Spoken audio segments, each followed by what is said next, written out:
سچا واقعہ حضور نے اپنے صحابہ کو سنایا۔ 3 آدمی سفر کے لیے روانہ ہوئے، یہاں تک کہ ان کو رات پڑ گئی، تو ایک غار کے اندر وہ داخل ہوئے رات گزارنے کے لیے۔ آندھی چلی، بارش آئی، تو اوپر سے ایک پتھر لڑکا اور وہ غار کے دروازے پہ آ کے گر گیا، اور اتنا بھاری اور بڑا پتھر تھا کہ اس نے غار کا دروازہ بند کر دیا۔ انہوں نے آپس میں بات کی اور کہا، تم اس غار میں پھنس گئے ہو، اب یہاں سے نکل نہیں سکتے مگر یہ کہ تمہارے وہ عمل جو محض اللہ کی رضا کے لیے تم نے کیے ہیں، ان اعمال کا وسیلہ دے کے اللہ سے دعا مانگو۔ ان میں سے ایک آدمی نے کہا، اللہ میرے ماں باپ بوڑھے تھے، اور میں جب بھی بکریاں چرا کر کے آتا تو میں دودھ دو کر کے سب سے پہلے اپنی ماں کو اور اپنے باپ کو پیش کرتا۔ ایک دن میں سرسبز درختوں کی تلاش میں بکریاں لے کے کوئی چارہ، کوئی درختوں کی تلاش میں دور نکل گیا۔ میں جب واپس پلٹا، دونوں سو چکے تھے۔ میں نے یہ مناسب نہ سمجھا کہ میں ان کو جگاؤں، بیدار کروں کہ اٹھو دودھ پی لے، لیکن اب سارا دن وہ بھوک سے تھے، تو اچانک آنکھ کھلے اور بھوک کی شدت سے تڑپے، تو میں وہاں سے ہٹ بھی نہیں سکا۔ تو کہتا ہے کہ میں بچوں کو نظر انداز کیا اور ماں باپ کے جاگنے پہ دھیان رکھا، اور یوں ساری رات بیت گئی۔ میرے ماں باپ فجر کے وقت جب اٹھے، وہ دودھ ان کو پیش کیا۔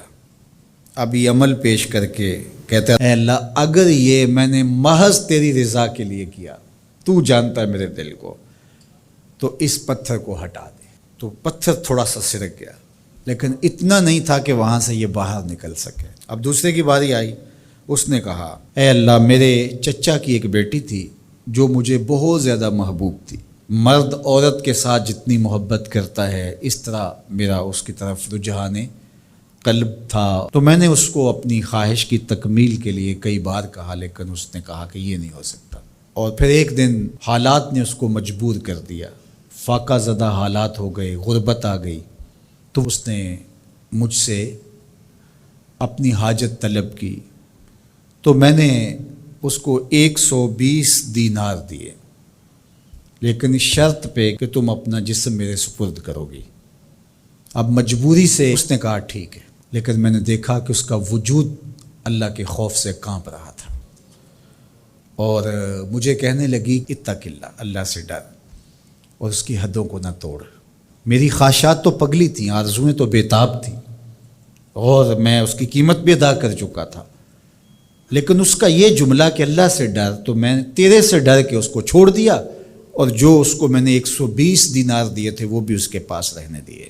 اللہ میرے اس مخفی عمل کو تو ہی جانتا ہے، تو اگر میں نے تیری رضا کے لیے ایسا کیا تو اس پتھر کو ہٹا دے۔ تو پتھر تھوڑا سا ہٹ گیا، سوراخ تو زیادہ ہو گیا، لیکن ابھی بھی وہاں سے گزرنا ممکن نہیں تھا۔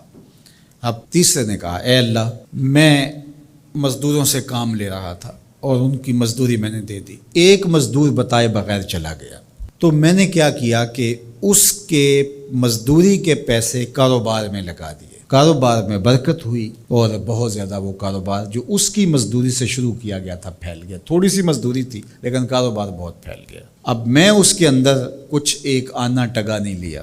ایک عرصے کے بعد وہ شخص آیا، اس نے کہا مجھے میری مزدوری دے۔ تو میں نے کہا یہ بکریاں، یہ بھیڑیں، یہ اونٹ، یہ غلام، یہ نوکر چاکر، یہ سب کچھ ہے، یہ تیری مزدوری ہے۔ تو اس نے کہا میرے ساتھ مذاق نہ کر، وہ میں تو مزدوری کے وہ چند جو لینے آیا ہوں، اور آپ کہتے ہیں یہ سب کچھ تیرا ہے۔ تو اس نے ساری صورتحال بتائی، تو اس نے وہ ساری بکریاں، وہ سارے اونٹ، ساری گائے اور سارے غلام ہانکے اور چل دیا۔ کہا اے اللہ اگر یہ عمل میں نے تجھے راضی کرنے کے لیے کیا تھا تو پتھر کو ہٹا دے۔ تو حضور نے فرمایا وہ پتھر ہٹ گیا اور یہ چلتے ہوئے باہر آ گئے۔ جب اللہ کی رضا کے لیے کام کیے تو مشکلوں سے نکلنے کے راستے ملتے۔ ایک روایت میں آتا ہے جو آسانی کے وقت اللہ کو فراموش نہیں کرتا، اوکھے ویلے اللہ اس کو فراموش نہیں کرتا۔ ہم تو کسی مصیبت میں پھنسے تو چالاکیاں کرتے ہیں، کوئی چالاکی، کوئی مکر کہ اس سے نکلیں۔